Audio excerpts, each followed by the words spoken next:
Hello students, welcome to the my YouTube channel Soni classes. Students, आज मैं आपके लिए क्लास 12 की फिजिक्स का एक नेक्स्ट वीडियो आपके बीच हम लेकर आए हैं, जो कि हमारी इंपॉर्टेंट सीरीज चल रही है। मतलब चैप्टर में जितने भी क्वेश्चन इंपॉर्टेंट हैं उनको हम आपको अलग से बता रहे हैं। इससे पहले मैंने आपको ओम के नियम के बारे में समझाया था। ओम के नियम का सत्यापन आज हम कवर करने वाले हैं। ओम के नियम को इससे पहले वीडियो में मैंने ओम के नियम का कथन, उसकी परिभाषा, उसकी मात्रा, उसकी परिभाषा, मतलब सभी चीज़ें मैंने इससे पहले वीडियो में क्लियर कर दी थी। आज हम स्पेशल ओम के नियम का सत्यापन पढ़ेंगे, जो कि इस चैप्टर का एक बहुत ही इंपॉर्टेंट टॉपिक है, पेपर में कई बार पूछा गया है। इसलिए ओम के नियम का सत्यापन आप बहुत ही ध्यान से समझिएगा, ठीक है ना। आप इतने ध्यान समझिए कि एक ही बार में आपको ओम का नियम समझ में आ जाए, क्योंकि एक लॉन्ग टॉपिक है, एक बहुत बड़ा डेरिवेशन है, इसलिए आपको ध्यान से समझना पड़ेगा, ठीक है ना। देखिए, जितने भी लॉन्ग डेरिवेशन हैं मैंने उसके लिए स्पेशल वर्किंग स्टेप बना के रखा है। अगर आप वर्किंग स्टेप को बहुत अच्छे से तैयार कर लेंगे तो आप डेरिवेशन को एकदम मैजिक के तरीके से सॉल्व कर पाएंगे।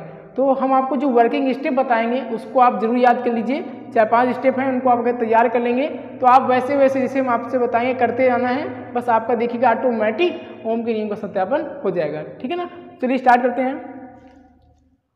ओम के नियम का सत्यापन।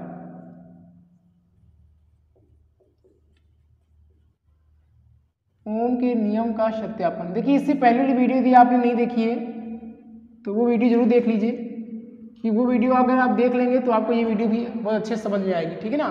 क्योंकि ओम का नियम मैंने पहले ही प्रूफ मतलब बता रखा है, आज हम उसको प्रूफ करने वाले हैं, ठीक है ना। तो ओम के नियम का सत्यापन, तो देखिए जो वर्किंग स्टेप हम आपको बता रहे हैं उसको आपको अलग से तैयार करना है, मतलब पेपर में नहीं करना है, उसको आप अलग रफ में उसको तैयार करके जैसे जैसे आपको बताएंगे वैसे वैसे आप फेयर में नोट कीजिएगा, बस आप उसको इरेज कर दीजिएगा। मतलब वर्किंग स्टेप को अलग से आपको लिख कर रखना है, ठीक है ना। उसको कॉपी में नहीं लिखना है, पेपर में। वर्किंग स्टेप, देखिए आप वर्किंग स्टेप को बहुत ध्यान से समझना, क्योंकि यही इंपॉर्टेंट है। ये मैंने अलग से बना के रखा है जिससे आपको बहुत आसानी से समझ में आए, ठीक है ना। आप लॉन्ग डेरिवेशन को बहुत अच्छे से कवर कर पाएँ, ठीक है ना। इसलिए वर्किंग स्टेप को मैंने अलग से बना के रखा है, इसको आपको ध्यान रखना है। देखिए इसमें सबसे पहले हम क्या करेंगे ओम के नियम के सत्यापन में, सबसे पहले हम E इक्वल टू निकालेंगे V/L। ये आपने फार्मूला पढ़ा होगा, E इक्वल टू होता है V/L। यहाँ पे दूसरा फार्मूला यूज करेंगे F equal to E into E, मतलब आवेश बड़े वैद्युत क्षेत्र की तीव्रता। यहाँ पे दूसरा फार्मूला यूज किया जाएगा। यहाँ पे तीसरा फार्मूला जो पढ़ेंगे हम यहाँ पे लगाएंगे वो यहाँ पे हो जाएगा न्यूटन के नियम से आपने पढ़ा होगा, A इक्वल टू होता है F/m, मतलब F बराबर m में आपने पढ़ा होगा, ये बटे में इधर आएगा, गुणे में हो जाएगा, तो F बराबर क्या हो जाएगा m में। यहाँ से हम त्वरण का मान निकालेंगे, A का मान निकालेंगे F/m, ठीक, ये हम लगाएंगे। और यहाँ पे चौथा सूत्र यहाँ पे हम यूज करेंगे वो गति का प्रथम समीकरण V इक्वल टू होता है U + AT, ये आप यहाँ पे यूज करेंगे। और यहाँ पे पांचवा फार्मूला यूज करेंगे I equal to NEA into VD। यहाँ पे ध्यान रखना VD क्या है, अनुगमन वेग है, तो यहाँ पे वेग जो है हमारा यहाँ पे VD रहेगा।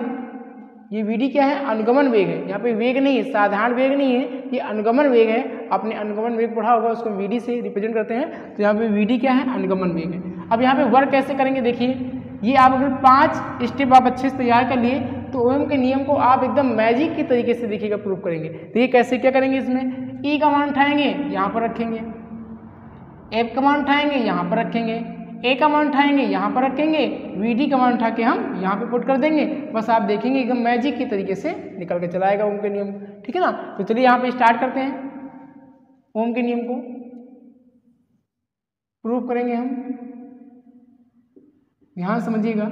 सबसे पहले चूंकि हमने पढ़ रखा है E इक्वल टू होता है V/L, देखिए पहला फॉर्मूला यहाँ पे मैंने यूज कर लिया, E इक्वल टू क्या होता है V/L, बट यहाँ पे हम जानते हैं, देखिए दूसरा फॉर्मूला यहाँ पे रखेंगे F इक्वल टू होता है E इंटू E। अब E का मान उठाएंगे यहाँ पे पुट कर देंगे, तो हो जाएगा F इक्वल टू हो जाएगा E इंटू E का मान क्या है, V/L है। अब यहाँ पे क्या करेंगे, न्यूटन के नियम से, तो ये होता है चूंकि हमने पढ़ रखा है A इक्वल टू होता है F/m, न्यूटन के नियम से हो जाएगा। अब इस F का मान उठाएंगे यहाँ पे पुट करेंगे तो क्या हो जाएगा, A इक्वल टू F का मान क्या है EV/L, तो हो जाएगा EV/L, और बटे में देखिए m भी है तो हमारा m भी हो जाएगा, ठीक है ना। यानी F का मान रखा EV/L और बटे में m है ना, तो यहाँ पे m रख दिया। तो इस प्रकार से हमने क्या निकाल लिया, A का मान निकाल लिया। अब यहाँ पे क्या करेंगे, चौथा सूत्र यूज करेंगे। तो यहाँ पे चौथा सूत्र क्या है, गति के प्रथम समीकरण से यहाँ पे लिखेंगे गति के प्रथम समीकरण से, गति का यहाँ पे प्रथम समीकरण लगाएंगे तो क्या हो जाएगा vd। यहाँ पे ध्यान रखना ये वेग ही है, लेकिन यहाँ पे साधारण वेग नहीं है, अनुगमन वेग है, इसलिए vd लगा दिया गया है, ठीक है ना। तो यहाँ पे हो जाएगा vd इक्वल टू होता है u प्लस का at। अब यहाँ पे हो जाएगा vd बराबर, अब यहाँ पे u क्या है, जब इलेक्ट्रॉन स्थिर अवस्था से गति करते हैं तो उसकी प्रारंभिक स्थिति क्या रहती है, शून्य रहती है। यहाँ पे u के स्थान पे हम शून्य रखेंगे और a का मान जो निकाला है वो यहाँ पे भर देंगे, तो जाएगा EV/ml। ये देखिए ml लिखा है ना, आगे पीछे कर सकते हो। और यहाँ पे t क्या है, समय है, लेकिन यहाँ पे समय साधारण नहीं है, यहाँ समय है श्रांति काल। आपने श्रांति काल पढ़ा होगा जिसको हम टाउ से लिखते हैं। तो यहाँ पे t समय है, लेकिन यहाँ पे साधारण समय नहीं है, यहाँ पे है श्रांति काल। तो यहाँ पे हम इसको टाउ से लिखेंगे, यानी समय को हम यहाँ पे टाउ से लिखेंगे। देखिए यहाँ पे मैं आपको एक इम्पॉर्टेंट क्वेश्चन की सीरीज चला रहा हूँ, इसलिए मैं आपको यहाँ पे समझा रहा हूँ कि शांति काल को टाउ से लिखेंगे।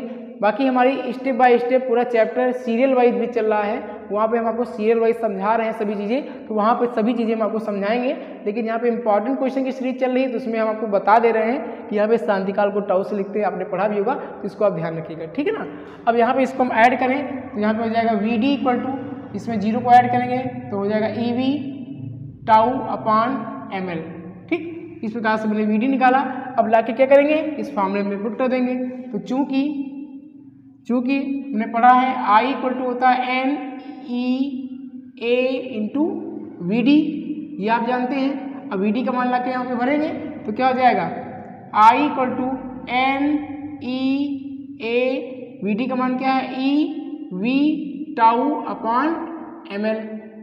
ठीक। अब यहाँ पे ध्यान रखना है, हमको इसको प्रतिरोध बनाना है ना, तो यहाँ पे V/I यानी ये इसके बटे में लेकर आएंगे, यानी V और I को यहाँ पे थोड़ा सा ध्यान रखना है, इसको हम इसके बटे में लेकर आएंगे तो हो जाएगा V/I। मतलब ये I क्या होगा, इसके बटे में आएगा, तो ये बटे में इधर ऊपर आ जाएगा, गुणे में हो जाएगा, तो हो जाएगा ml। मतलब ये नीचे है तो इधर आएगा ऊपर हो जाएगा, और ये आपका ऊपर है तो इधर आएगा नीचे हो जाएगा।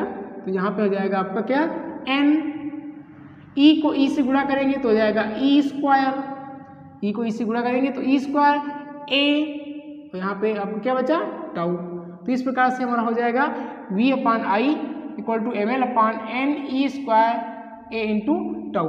अब यहाँ पे ओम ने क्या किया, इतने को कांस्टेंट माना, इतने को कांस्टेंट मान के इसको R माना, ठीक है ना। तो यहाँ पे हम क्या करेंगे, इसके स्थान पे हम R रख देंगे, तो हो जाएगा V/I इक्वल टू हो जाएगा R। यहाँ पे इस बात को ध्यान रखना कि ये जो हमारा है ये पूरे को ओम ने R माना था, इसलिए यहाँ पे हम लिख दे रहे हैं चूंकि R बराबर होता है ml/NE² A into tau, NE² A into tau. ये आपको ध्यान रखना है, न्यूमेरिकल में काम आता है, इसलिए इसको ध्यान रखिएगा। तो यहाँ पे हो जाएगा V/I इक्वल टू हो जाएगा क्या, देखिए यहाँ पे V/I इक्वल टू R तो लिखा ही है। अब यहाँ पे हम क्या करेंगे, ये आपका बटे में इधर आएगा, गुणे में हो जाएगा, तो हो जाएगा R इंटू I। अपने फॉर्मूला पढ़ा होगा ओम के नियम का, V इक्वल टू RI या I इंटू R, V बराबर IR या R इंटू I होता है ना। तो ये ओम के नियम का सत्यापन हो गया।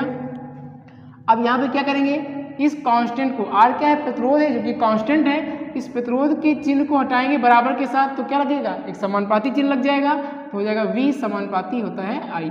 यही आपने ओम के नियम में पढ़ा होगा, V समानुपाती होता है I। तो आप देखिए कितने आसानी से मैंने ओम के नियम का सत्यापन एकदम मैजिक की तरीके से आपको करना सिखा दिया। बस आप इस की पॉइंट को अच्छे से तैयार कर लीजिए। अगर आपने इस मेरे 5 स्टेप को अच्छे से तैयार कर लिया रिवाइज करके, तो आप ओम के नियम को एकदम अच्छे से कर लेंगे। देखिए ये अब जानिए कि हमको ओम का नियम को कुछ नहीं पता है, बस हमको ये पता है 5 स्टेप हम ये जानते हैं, बाकी हम ये सब नहीं जानते। अगर आप ऐसे समझ के आप इतना तैयार कर लोगे, बस ये जानते हो इसमें ऐसे ऐसे हमको वर्क करना है, बस आप ऐसे ऐसे वर्क करते चले जाइए, आपका देखिए ऑटोमेटिक निकल के चला आएगा, ठीक। बस इस बात को आपको ध्यान रखना है। तो इस प्रकार से मैंने ओम के नियम का सत्यापन किया, और इससे पहले वाली वीडियो में मैंने ओम के नियम के बारे में आपको समझाया था। अगर आपने नहीं देखा वीडियो तो आप वो वीडियो भी जरूर देखें, क्योंकि दोनों एक दूसरे से जुड़े हुए टॉपिक हैं, ठीक है ना। आप उनको भी तैयार कीजिए और ये भी तैयार कीजिए। फिर हम आपको नेक्स्ट वीडियो में मिलेंगे जो कि एक इम्पॉर्टेंट टॉपिक के साथ। मैं आपको इम्पॉर्टेंट क्वेश्चन की अलग से सीरीज चला रहा हूँ, उसको आप अच्छे से तैयार कीजिए, वो पेपर के लिए बहुत ही ज़्यादा आपके लिए इंपॉर्टेंट साबित होगा। इसलिए जितने भी हम इंपॉर्टेंट क्वेश्चन आपको बताएं उनको अच्छे से जरूर तैयार कर लीजिए। बाकी सीरियल वाइज तो हम आपको पढ़ाते ही रहेंगे, ठीक है ना। तो फिर मिलेंगे आपसे नेक्स्ट वीडियो में, तब तक आप इन सभी बातों को अच्छे से तैयार कीजिए, एक दो बार अच्छे से तैयार कीजिएगा, बस आप समझ जाएंगे, ठीक है। अगर वीडियो पसंद आई हो तो वीडियो को लाइक जरूर करें, और अगर चैनल पर नए हैं तो चैनल को सब्सक्राइब कर लें। ऐसी वीडियो आपको मिलती रहेंगी, आप तैयार करते रहिएगा। फिर मिलेंगे आपको नेक्स्ट वीडियो में। Thank you.